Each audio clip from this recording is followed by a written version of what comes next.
അല്ല, അതെന്താ അങ്ങനെ പറയാൻ കാരണം? തിരുവനന്തപുരം ഭാഷ എന്ന് പറഞ്ഞാൽ എന്ത് പറഞ്ഞിട്ടും അതിന്റെ ഇടയിൽ തള്ള എന്ന് ചേർത്താൽ തിരുവനന്തപുരം ഭാഷയാവില്ല. അല്ലല്ല, തിരുവനന്തപുരത്തെ ഭാഷ രൂപപ്പെട്ടിരിക്കുന്നത് ഭൂപ്രകൃതി, എല്ലാ നാട്ടിലെയും പോലെ ഭൂപ്രകൃതിയുടെയും തൊഴിലിന്റെയും ഒക്കെ അടിസ്ഥാനത്തിലാണ്. അതുകൊണ്ടാണ് കാഞ്ഞിരംകുളം എന്ന സ്ഥലത്ത് സംസാരിക്കുന്നത് പോലെ അല്ല കാരക്കോണത്തെ ഭാഷ, അതുപോലെയല്ല കന്നുവാമുട്ടിലെ ഭാഷ, അതുപോലെയല്ല പഴയകടയുള്ള ഭാഷ. കരമന പാലത്തിന്റെ അക്കരയും ഇക്കരയും രണ്ട് ഭാഷയും രണ്ട് ഭക്ഷണ സംസ്കാരം ഉണ്ട്. സദ്യ വിളമ്പോ നോക്കി അറിയാം. ശരിക്കും പറഞ്ഞാൽ തിരുവനന്തപുരം ഭാഷ എന്ന് പറഞ്ഞു കഴിഞ്ഞാൽ കറക്റ്റ് ആയിട്ട് ഉപയോഗിച്ചിട്ടുള്ളത് അത് മധുസൂദനൻ സാറും ഒക്കെ ആയിട്ട് ഡിസ്കസ് ചെയ്തിട്ട് ഉണ്ടാക്കിയ സ്ക്രിപ്റ്റാണ് സെല്ലുലോയിഡ്.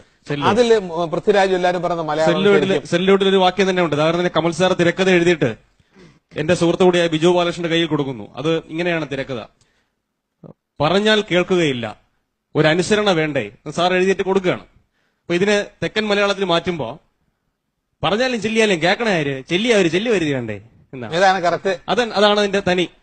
തമ്പിയംഗത്തിന്റെ വിളയിലെ ഒതുവിൽ വരയ്ക്കാനെ കൊണ്ട് പയ്യവളോ തന്നെ അഴിച്ച് ആ സിനിമയിലുണ്ടത്. ഇതാണ് ആ ഭാഷയുടെ സംഗീതമാണ്. ഭദ്രകാളി പാട്ടിന്റെ സ്വാധീനത്തിൽ നിന്ന് വന്ന ഒരു മ്യൂസിക്കൽ ഇതാണ്, ആ ടോണുണ്ട്. അത് എല്ലാ ഭാഷയിലുണ്ട്. ആ പ്രദേശത്ത് വിവിധ ഭാഷകൾ 11 ഇനത്തിൽ ആ ഭാഷ ഈ പറഞ്ഞ